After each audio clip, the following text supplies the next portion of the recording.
This Sunday, fire and ice. A federal immigration officer shoots and kills a 37-year-old mother in Minneapolis. Ice out now! Triggering outrage, protests, and new questions about the Trump administration's immigration enforcement policies. It was an act of domestic terrorism. I can believe that her death is a tragedy while also recognizing that it's a tragedy of her own making. To ICE, get the out of Minneapolis. I'll talk to White House border czar Tom Homan and Minneapolis Mayor Jacob Frey. Plus, crude power. President Trump plans to take full control of Venezuela's oil sales for years to come. We're taking billions and billions of dollars worth of oil. This is an insane plan. They are talking about stealing the Venezuelan oil at gunpoint. I'll talk to Democratic Senator Chris Murphy of Connecticut. And midterm warning. President Trump predicts he will be impeached if Republicans do not win the midterms. You got to win the midterms, because if we don't win the midterms, it's just going to be, they'll find a reason to impeach me. Joining me for insight and analysis are NBC News White House correspondent Monica Alba, Jonathan Martin of Politico, Jamelle Bouie, opinion columnist for the New York Times, and Stephen Hayes, editor of The Dispatch. Welcome to Sunday. It's Meet the Press. From NBC News in Washington, the longest-running show in television history, this is Meet the Press with Kristen Welker. Good Sunday morning. Protests are growing across the country over President Donald Trump's hardline deportation policies. In Minneapolis this week, 37-year-old Renee Nicole Good, an American citizen and mother of three, was shot and killed in her vehicle by an ICE officer. Caught on video from multiple angles, including from the officer who pulled the trigger. We do want to warn you, this video is disturbing.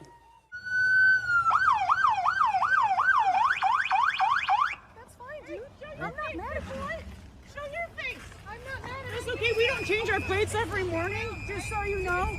It'll be the same plate when you come talk to us later. That's fine. U.S. citizen. You want to come at us? You want to come at us? I say go get yourself some lunch, big boy. Go ahead. Out of the car. Get out of the Get out of the car. Oh!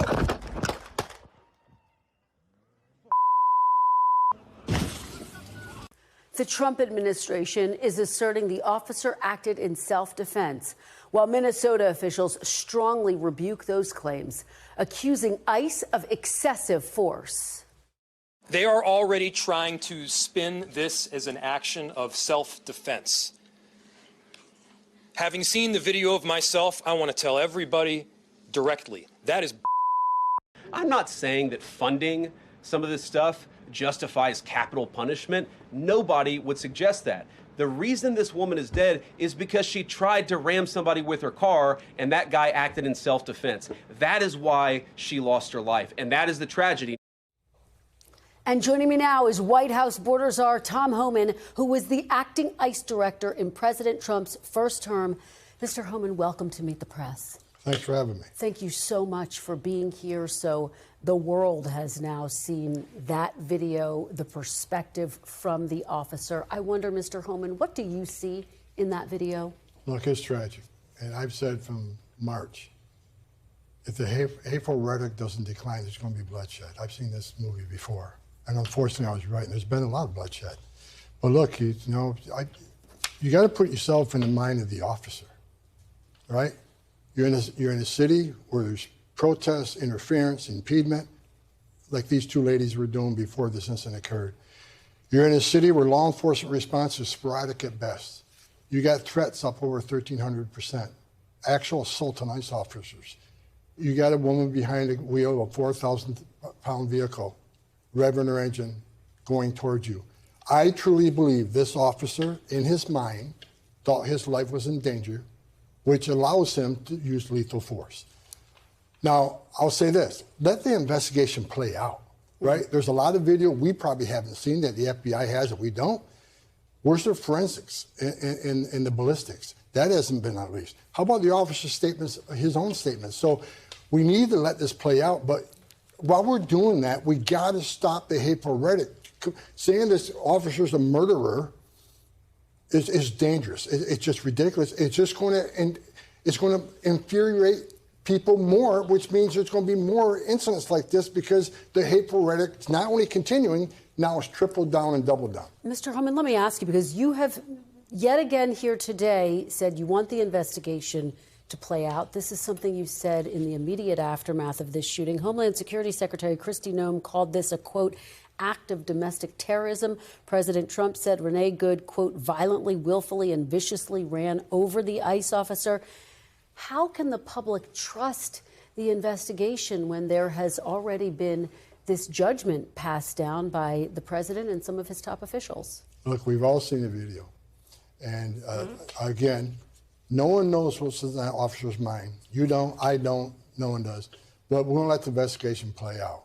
But bottom line is, why are we even there? Why are we in Minneapolis? Because it's a sanctuary city, a sanctuary state. Bill Maloogian from Fox News just put out a list of like 18 people, dangerous, worst of the worst that ICE has taken into custody. Many of them, child sodomy, child rape. ICE is out looking for dangerous people. It's not okay to impede and interfere with an officer. Would it be okay if a citizen impeded and interfered with a U.S. Marshal arresting a fugitive? No. Is it okay if they stood in before the FBI when they're going to arrest a terrorist? No. These are targeted enforcement operations. They're arresting bad people. And it's illegal. Let's remember, what she did was a crime. It's illegal to interfere and impede with ICE law enforcement officers.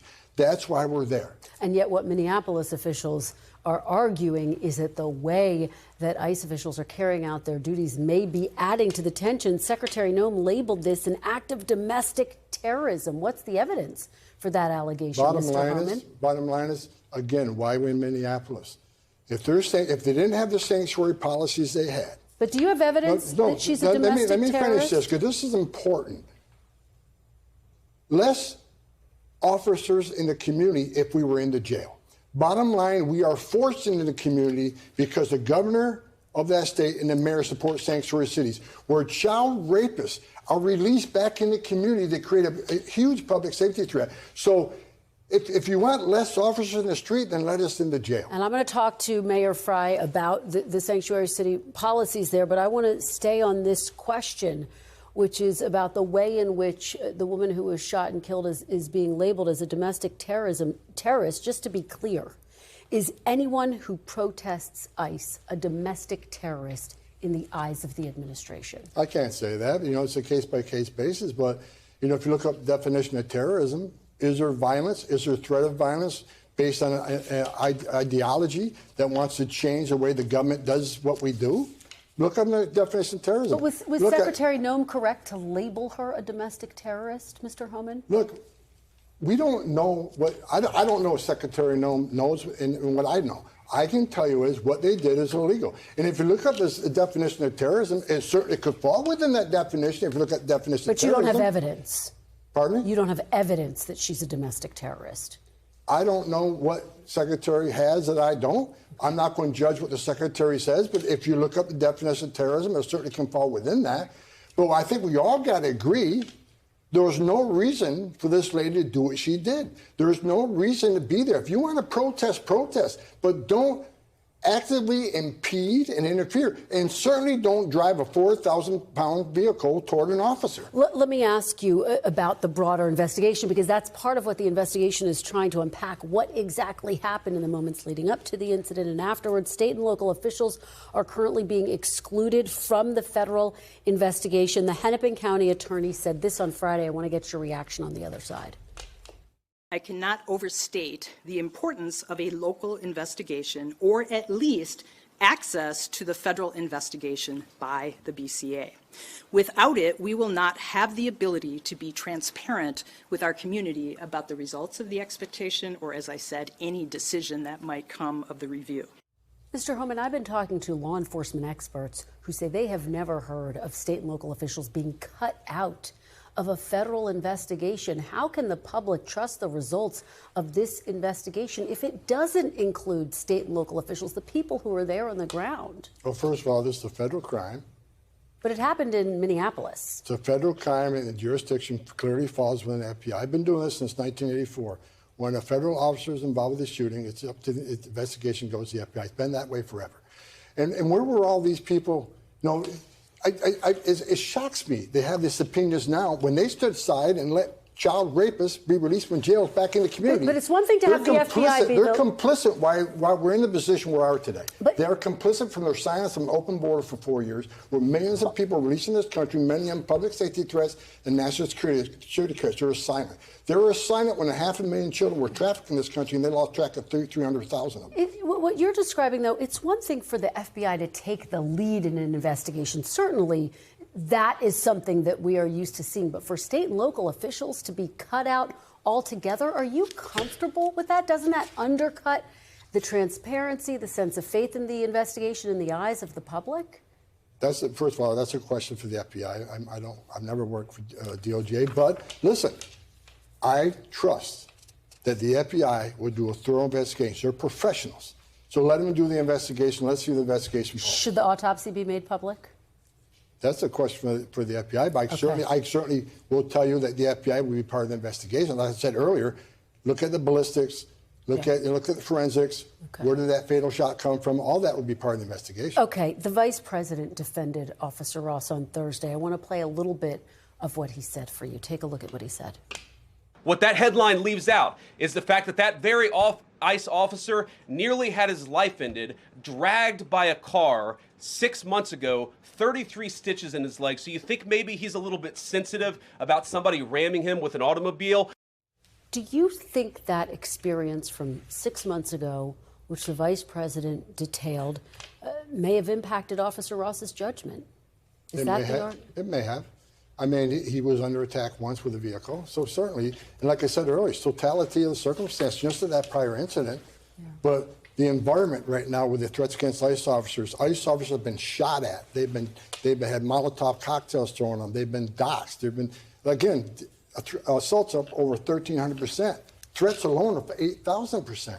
And you're in a situation with this lady where it's impeding and interfering already. He's in a dangerous situation. And again, I want people to understand this. Put yourself in his shoes. Put yourself in his shoes where he's in that environment. Assaults against ICE officers all-time high. You have a vehicle that is pointed toward him and accelerates toward him. He has a second to make that decision. And I truly believe, and again, this will come out in the investigation, that in his mind, he feared for his life and he took appropriate action. And that, and according to federal law, that's a legitimate response. And even according to Minnesota law, Minnesota state law even talks about a vehicle coming towards you and your right to defend yourself.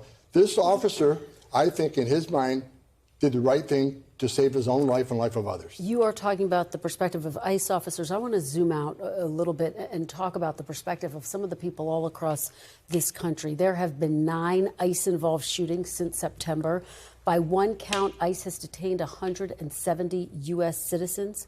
People across this country, as you have seen, Mr. Homan, are out protesting ICE's actions. How do you justify an enforcement strategy that is making so many people feel less safe? Because of the false media reports, because members of Congress who want to compare ICE to terrorists. No, but these are protesters saying this. But these are protesters saying this. I'm asking you to respond to the protesters who say they feel less safe, who say they're concerned for their neighbors. Because they're looking at media reports and saying ICE are terrorists, they're racist, they're the Nazis. They're listening to people saying that, using the term disappearing people. ICE is doing the same thing they've done for 40 years. ICE is an enforcement law. If you don't like what ICE is doing, go protest Congress. ICE is enforcing laws enacted by Congress. For any member of Congress to say that ICE is a Nazi or a racist or secret police, really? Because they're enforcing laws you enacted. If they're a racist for enforcing law, what's that make you? You wrote the law. And let's remember the true data. The true data, 70%, approximately, it goes from anywhere from 60 to 70, of people they're arresting are criminals. Bottom line. But some of the media says, no, that's not true, because they think DUI isn't a crime. DUI kills 13,000 people a year. I think it's a huge public safety issue. It's because of the rhetoric, the hateful rhetoric. So that small population out there that's already half nuts, they hear this rhetoric that ICE is racist and they're Nazis and they're disappearing people, that empowers them to do stupid things. Let me ask you, because we're almost out of time, I do want to give you the opportunity to respond to some lingering questions about you. As you know, in an undercover operation in 2024, the FBI recorded you accepting a bag which was determined to contain $50,000 from agents posing as business executives who said you indicated you could help win government contracts in the second Trump administration. I want to stress there was an investigation. It was closed last year. The Justice Department said it found, quote, no credible evidence of any criminal wrongdoing. I do want to give you an opportunity to respond, though, Mr. Homan. Where is that $50,000? Did you keep it or did you return it? I didn't take $50,000 from anybody, and that's a question for the FBI. I'm not going to give this story any more air. Bottom line, I did nothing illegal. I did nothing, and the FBI and DOJ reviewed this. No credible evidence I did anything, because I didn't do anything illegal. But was there $50,000 in the bag, and did you return it? I'm not giving the story any more air. This is an attack on my integrity and my professionalism. I'm not addressing it. But that's a question with the FBI. Can you address, given that it's been recorded, did you keep the money? Did you return the money? I did not keep any. $50,000 is ridiculous. The FBI has been clearing this, and it irritates me. This story keeps going on and on and on, even though I've been found to do nothing inappropriate. So I'm not going to ask any more of these questions. But just, did you return the money? I didn't have any money to return. Okay. I didn't take the $50,000, bottom line. Let me ask you, you're saying you did nothing unlawful. Would you be comfortable with the FBI releasing the recordings? That's a decision of the FBI. But it might be a decision for the FBI, but would you be comfortable if they released Again, I'm not those getting ahead. recordings? I'm not getting ahead of the FBI in this investigation. But can you just say, on a personal level, would you be comfortable releasing the recordings? I am not going to get ahead of the FBI. That's their decision. Okay. All right. Mr. Homan, thank you very much for being here. Thank you. We greatly appreciate it.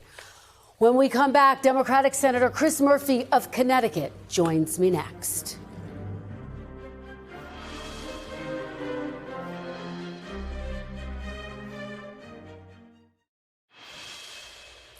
Welcome back, and joining me now is Democratic Senator Chris Murphy of Connecticut. Senator Murphy, welcome back to Meet the Press. Thanks for having me. Thank you so much for being here in person. Yeah. You just heard my conversation with border czar Tom Homan. He leaned into the idea that he believes this was an act of self-defense, though he did say it's important for the investigation to play out. Having seen the officer's cell phone video, how do you see this? Do you think he was acting in self-defense? Well, first of all, let's make it clear there's not going to be an investigation. The vice president has essentially already declared that this officer has absolute immunity. And in fact, every immigration officer has absolute immunity. Now, this is the most high profile and most heinous act of violence that has been undertaken. But there have already been over a dozen shootings all across our country by ICE officers. The bottom line is that the way in which DHS is conducting itself today is making our communities less safe. It's not adding to public safety.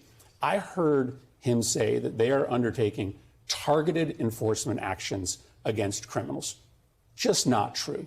The vast majority of people they are rounding up are peaceful immigrants. You've seen the videos of them walking through parking lots, asking people whether they are American citizens or not. They are putting citizens of Minneapolis, citizens of the communities they are in harm's way. Period. Stop. That's why the mayor of Minneapolis says, if you want to make Minneapolis safe, get out of Minneapolis. And the same thing applies to communities all across the country. Let me ask you, because you're proposing sweeping reforms to DHS, from requiring warrants for arrests to banning masks during enforcement to limiting ICE's use of firearms in civil operations.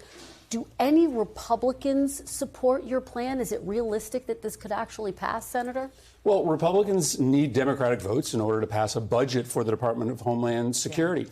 And what we're talking about, I wouldn't necessarily categorize as sweeping, right? We're simply talking about, essentially going back to the way that ICE was operating when they cared about legality, right?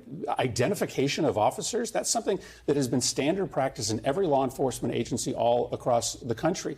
CBP, who are supposed to be at the border, protecting us at the border, operating in the interior with no training on how to deal with complex urban environments. That's brand new.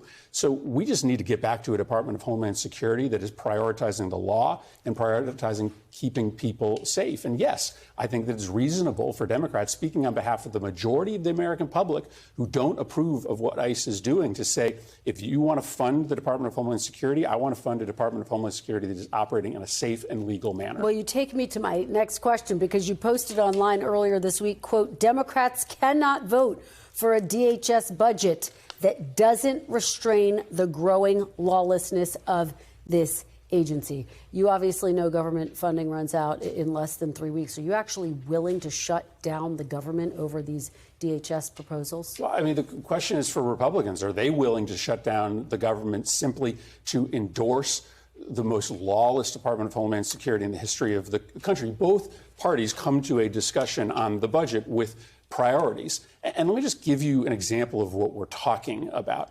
The amount of training that is given to an ICE officer has been cut in half by this administration. And the number of days of training they get are 47. You know why they get 47 days of training?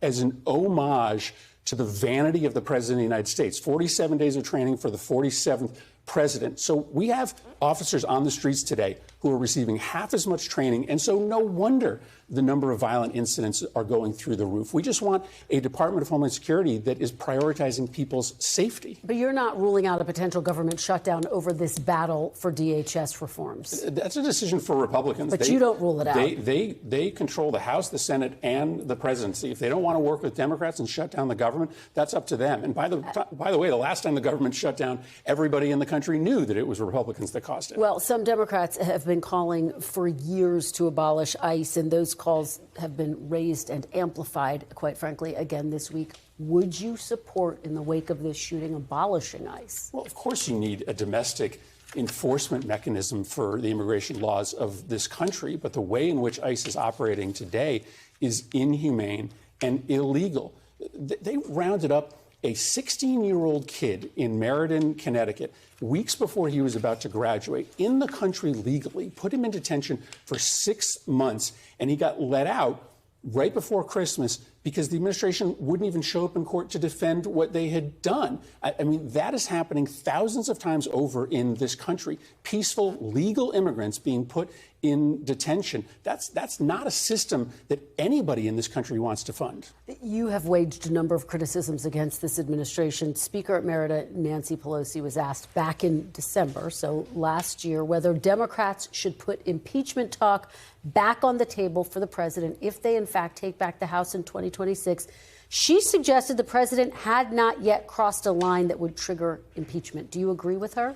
Well, as you know, I would be a juror in an impeachment trial, yes. So I don't generally give advice to the House on whether or not they should impeach. But listen, I have common sense, and so I know that this president has committed 10 times more impeachable offenses in his second term as he did in his first term. He is stealing from the American people. The amount of corruption that he is involved in, taking a luxury private jet from Qatar, trading national security secrets to a foreign nation in exchange for a $2 billion investment in his cryptocurrency. That is wildly corrupt. The House will make their own determination, but I don't think it's any secret that the president's level of corruption and illegality is nuclear grade in his second term compared to his first term. Okay, so it sounds like you disagree with Nancy Pelosi there. Let me ask you about Venezuela.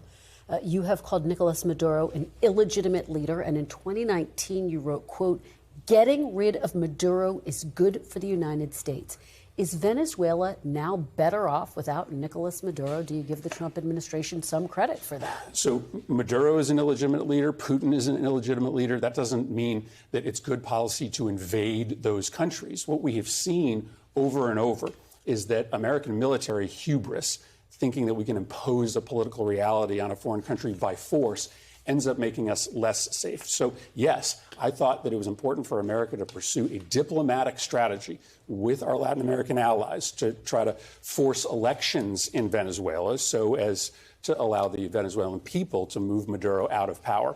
I have never supported an invasion of Venezuela because I think... But is the country better off? Well, apparently, this new person in charge, Delcy Rodriguez, is imposing a brutal crackdown on the Venezuelan people that's worse in some ways than what Maduro did. So for the Venezuelan people, nothing has changed. All that seemingly has changed is that American oil executives are going to get access to greater amounts of profit out of Venezuela. So this has never been about, Venezuela is not about American national security interests. It's about what's best for Trump's Mar-a-Lago oil industry buddies. Let me ask you about another focus, Greenland. I had the opportunity to speak with President Trump earlier this week. He said he is, quote, very serious about annexing Greenland. In a later interview, he didn't take military options off of the table. And of course, it's an autonomous territory of Denmark, which is a NATO ally. Do you think annexing Greenland would effectively be the end of NATO?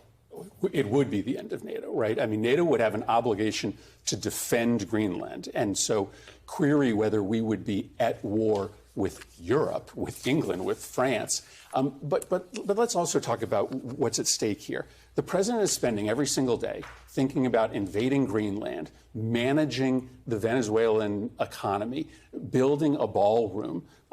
He is not thinking about the American people at all. This month, premiums, health insurance premiums on 22 million Americans are going up, doubling in some cases. Kids aren't able to eat 3 meals because the Trump administration has slashed food assistance. And so every single day, the president is thinking about Greenland, his ballroom, Venezuela. He is spending no time thinking about the actual crises that are being visited on American families. This is a president who is distracted by things that don't matter to the American people at a moment where the American people are in crisis. That is the underlying reality of a White House that has become out of control.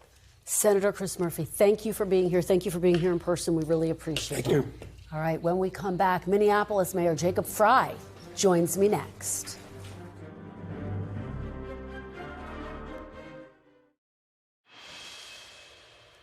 Welcome back. And joining me now is Democratic Mayor Jacob Frey of Minneapolis. Mayor Frey, welcome to Meet the Press. Thanks so much for having me. Thank you so much for being here in the wake of such a monumental week for your city. I want to start with the Trump administration arguing ICE officer Jonathan Ross was acting in self-defense. You have now seen the officer's cell phone video. What is your response? Do you believe the officer was acting in self-defense? In the immediacy following the shooting, you heard people from the Trump administration saying that the victim was a domestic terrorist. You heard that the ICE agent was acting entirely in self-defense. And here's the thing. You don't need to take my word for it. You don't need to take their word for it. Watch the video. The ICE agent was not run over, as Trump stated. You had a person that was definitively trying to just get out of there. They were trying to leave the scene. That is not a person that's trying to run an ICE agent over. You have a person that is trying to protect our city, to look out for our neighbors. And by the way, there are 435,000 people throughout Minneapolis that are looking out for their neighbors right now because they understand the magnitude of this moment, and they understand that the endurance of our republic depends on us looking out for each other, and we're standing strong here in Minneapolis. Well, I hear you accusing Trump administration officials of a rush to judgment. Is it imperative for leaders like yourself to wait for this investigation to play out before making any type of determination about what exactly happened here, Mayor? I think that's a fair point to make, and so let's have the investigation in the hands of someone that isn't biased. Let's not have it exclusively run through the FBI at the federal government or the Department of Justice. Let's have it with the Bureau of Criminal Apprehension at the state level. This is an entity that has expertise. They have a long history of investigating cases just like this, and they have had investigations come, by the way, to both conclusions, with a charge and without a charge. We need to be doing this right now. We need to be doing this transparently. And what I was pushing back on from the very beginning was a narrative that had jumped to that conclusion right from the get-go. And when you've got a federal administration that is so quick to jump on a narrative as opposed to the truth, I think we all need to be speaking out. Will you accept the results of the FBI investigation, Mayor? You know, if it was an FBI investigation that was done jointly with an investigation from the Bureau of Criminal Apprehension, we could have had some trust that there were entities and individuals at the table that were properly reviewing the evidence. Look, I don't know what the results of the investigation will be. I don't know what the evidence behind the investigation will be, other than, of course, the videos that we've all seen with our own two eyes. What I will say is there is deep mistrust because so many of the things that we are hearing are not true. You know, again, obviously people can come to different conclusions and have different perspectives, but when there is debate about baseline facts, like, for instance, did the ICE agent get run over? Guys, the answer is no. It didn't happen. Let me ask you, you told ICE, quote, to get the F out of Minneapolis. We are now seeing major protests all across the country, as you well know. I know that you've seen them as well. Do you bear any responsibility as a local leader, Mayor Frey, to bring down the temperature right now? Of course, I bear responsibility to bring down the temperature. That's part of my role as mayor. And by the way, protests here in Minneapolis are peaceful. We had, 10,000 or so people that were protesting and marching yesterday, and virtually all of it was very peaceful expression of First Amendment rights. And, to those that are offended, I'm sorry I offended their delicate ears, but as far as who inflamed the situation, I dropped an F-bomb and they killed somebody. I think the killing somebody is the inflammatory element here, not the F-bomb, which I'm sure we've all heard before. Well, let me ask you, because bigger picture, before this week, Mayor, ICE had already been ramping up its presence in Minneapolis. You said your police officers would not cooperate with them, that ICE enforcement was unconstitutional. You warned before this deadly shooting, quote, somebody's going to get seriously injured. Would you go so far as saying that you would support abolishing ICE? Well, first off, I did not say that ICE enforcement was unconstitutional. What I said is the way that they are doing it is unconstitutional. You can't come into a city and discriminate solely on the basis of are you Latino or are you Somali, and then randomly pick people up off the street after that. I mean, we have had pregnant women dragged through the street. We've had teenagers that are American citizens just picked up.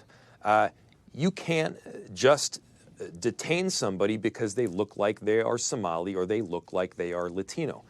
To be very clear for the whole country, that is what is happening right now. So, look, do I think that we should just abolish the entire entity that does immigration enforcement? No. But the way it is being utilized doesn't make sense.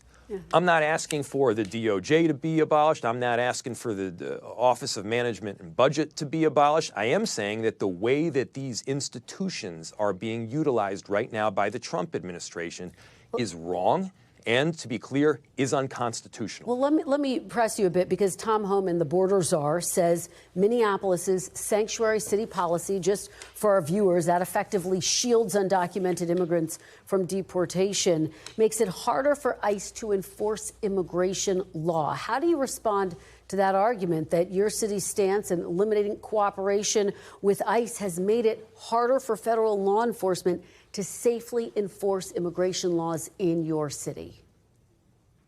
Look, what our policy says is that I don't want our police officers spending time working with ICE on immigration enforcement.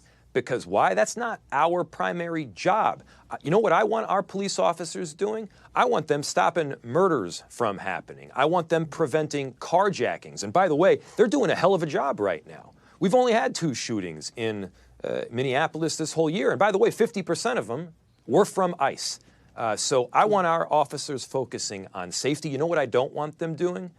I don't want them spending a single second hunting down a father who just dropped his kids off at daycare, is about to go work a 12-hour shift, who happened to be from Ecuador. That guy, he makes Minneapolis a better place, and I am proud to have him in our city. So, I want our officers focusing on safety, not randomly plucking people off the street and hunting them down. Let me ask you about the leadership in your state. Dozens of people in Minnesota have been charged and convicted with stealing millions of dollars of taxpayer money for government programs. Do you think Governor Walz did enough to stop the fraud in your state? And do you support his decision not to run for re-election? Well, look, Governor Walz is the reason that we've got paid family leave in Minnesota. He's the reason we've got free school lunches. Him and I, we've been through thick and thin. But did he do enough to combat fraud, over these Mayor? last 5 years. Did he do enough to combat fraud? Look, obviously, everybody could have done more to prevent fraud, and I think that's a fair point to make. Do more to prevent fraud, and you look what he's doing right now. He's setting up a whole bunch of infrastructure to do that. And by the way, look, the fraud's real. We've all got to acknowledge it. The fraud is very real. And by the way, when somebody commits fraud, and there are many that have done that, you investigate it, you charge, you prosecute, and yeah, you put the person in jail. As an individual, you put the person in jail as an individual. You do not hold an entire community, any community, accountable for the actions of individuals. All right, Mayor Jacob Frey, thank you so much for joining us. We really appreciate it. Thank you so much for having me. And when we come back, anti-government protests spreading across Iran. Could the regime fall? NBC's chief foreign correspondent Richard Engel joins me next. Welcome back. President Trump is again vowing to take action in Iran if the government escalates its already brutal crackdown of anti-government protests that have spread across the country over the last 15 days, posing one of the biggest challenges to the Islamic Republic's leadership in its history. At least 76 protesters have been killed and over 2,600 have been arrested in the protests. According to an Iranian rights group, Iran has warned it will retaliate against any U.S. intervention as an internet blackout continues to block the world from seeing the full extent of the unrest. Joining me now is NBC News chief foreign correspondent Richard Engel. Richard, thank you so much for being here in person. It's great to be here in person at a very important time. It is. There's so much happening right now in Iran. I know you've been tracking all of it. You and I have discussed protests countrywide in the past, but this feels different. What makes this moment different, Richard? Well, there are hundreds of thousands of people on the streets. They are setting fires. They are occupying certain neighborhoods and able to hold them for certain amounts of time, at least temporarily. That's different. And the protesters, they're not asking for change. That's how it started. They wanted economic reforms. The currency was in free fall. Now they want it to go. And the context is completely different. Iran is weaker than it's ever been because it lost Hezbollah, it lost Bashar al-Assad. So I would say definitely this is the weakest that they've been, the biggest challenge that they've faced since the 1979 revolution. They beat back 2 previous demonstrations, street demonstrations, but they were not as weak as they are right now. Well, and it comes, Richard, as President Trump is leveling these very stern warnings, saying if you intensify your brutal crackdown, if these protesters start to die, we could potentially take action. How is that playing in Iran? So the protesters are hearing that. I'm talking to activists here. It's very difficult to communicate with people directly in Iran. A few have Starlinks. The system has been turned on, so some communications are coming out. They are encouraged by what President Trump is saying, absolutely. They saw what President Trump did in Venezuela. But that also makes them nervous because they don't want a repeat of Venezuela, where the U.S. just moved in, took the top leaders, but left the security services in place. They think if the same thing happens in Iran and the security apparatus is still there, that they'll be hunted down and they'll all end up swinging from cranes. Well, an incredibly tense situation. Richard, thank you so much for being here to help us unpack it. We really appreciate it. It's great to see you. Great to see you. When we come back, President Trump says his own morality is the only limit on his global powers. The panel is next.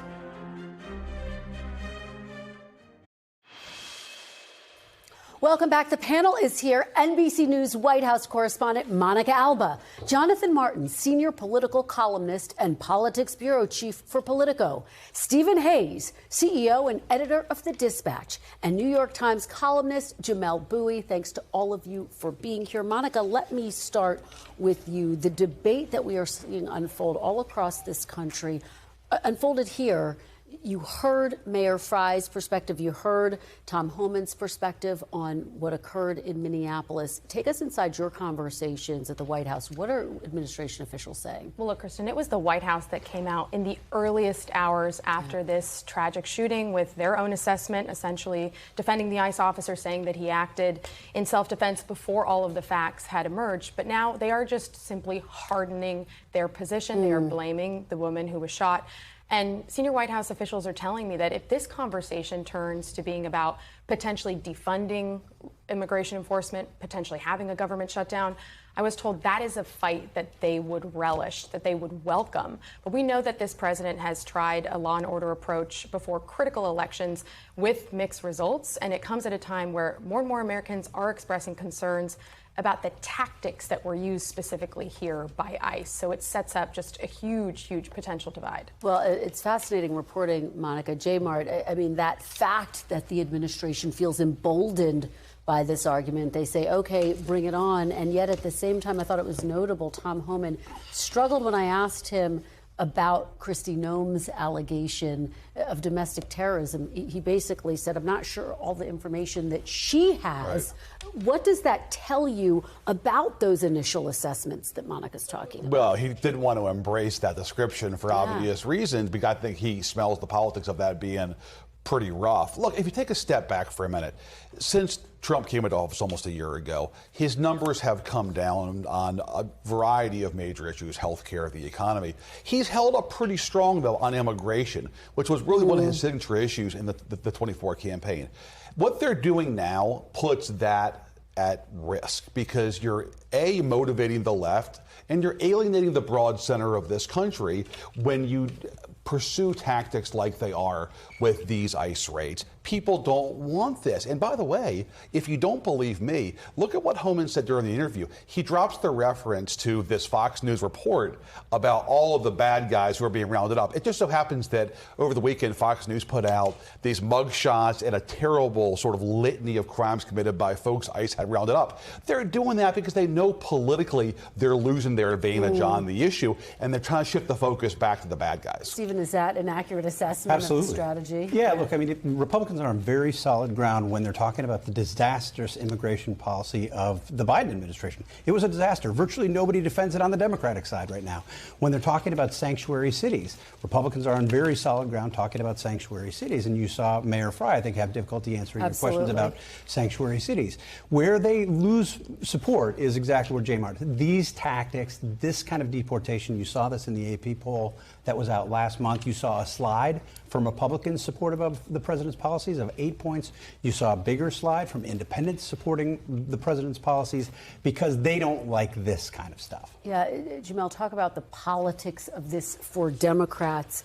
As Stephen and J-Mart are saying, it's quite complicated. There are also some comparisons being made to George Floyd and the protests that we saw in the wake of that. How do you see this unfolding? I mean, I think the politics of this can be actually quite advantageous for Democrats, in part because, as J-Mart points out, the administration is alienating the broad middle of the American public here.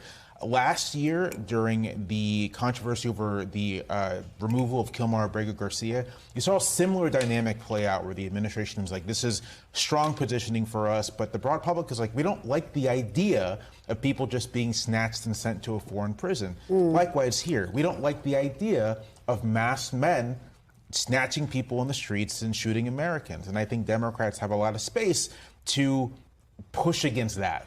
Well, so much of what we were talking about is how the president has chosen to wield his authority. In an interview with the New York Times this week, he was asked about that on the world stage. How does he see the limits of his authority? Let's take a look at that and get everyone's reaction on the other side. Do you see any checks on your power on the world stage? Is there anything that could stop you if you wanted to? Yeah, there's one thing, my own morality, my own mind. It's the only thing that can stop, and that's very good. I don't need international law. I'm not looking to hurt people. Monica, powerful proclamation there. It all boils down to this. This is a total encapsulation of how he does view the limits or lack thereof on his power. And you can see it in the last couple of days from what he is essentially instructing oil companies to do with regards to Venezuela. They have expressed some skepticism. Or when you talk about Greenland and the idea that this president is serious about this, and you have world leaders acknowledging that right now even though officials there are saying Greenland is not for sale, he says we can do this the easy way or we can do this the hard way. That is everything you need to know about his thinking. There were nascent signs on Capitol Hill this week of some pushback against President Trump's power because of language like that. Look, 1 week after he takes out Maduro, extraordinary daring operation, Donald Trump keeps getting in his own way politically. He gives comments like that to the New York Times. He openly floats the idea of using armed force to seize Greenland from a NATO ally. He's his own worst enemy politically, and he's inviting, for the first time, Steve's going to be shocked here, but signs of pushback from his own party on Capitol Hill. Yeah, nascent but tepid, right? I mean, you had some very gentle pushback from Republicans on a couple of votes, some rhetorical pushback from Republicans, but I think as a descriptive matter, this is what Donald Trump has always believed.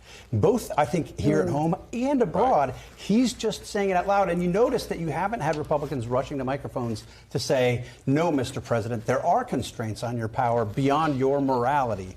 Yeah, I did say the quiet part out loud. Jamelle, what do you think the implications are? Will Democrats focus on this at all, or do you think they'll shift focus back to domestic issues? I mean, I'm sure they'll shift focus back to domestic issues because that's where they're strongest. But I just have to say, this is such a profoundly... It's antithetical to how presidents throughout this country's history have thought about themselves and thought about their office. One president that Donald Trump has said that he kind of looks up to or sees as a model is Andrew Jackson, noted populist Andrew Jackson. In Andrew Jackson's first inaugural, Andrew Jackson says, or calls himself an instrument of the federal Constitution, and that he would keep steadily in view the limitations and the extent of the executive power, trusting thereby to discharge the functions of my office without transcending its authority. Even Andrew Jackson understood that at the end of the day, he was bound to something. Politically speaking, could this in any way harm him as we face the midterms?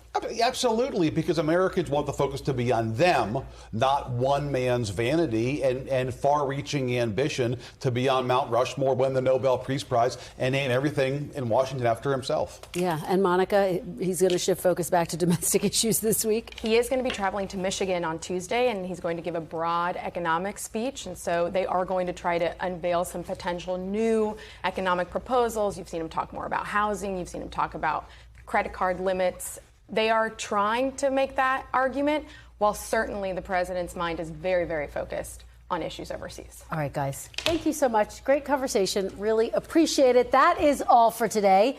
Thank you for watching. We'll be back next week because if it's Sunday, it's Meet the Press.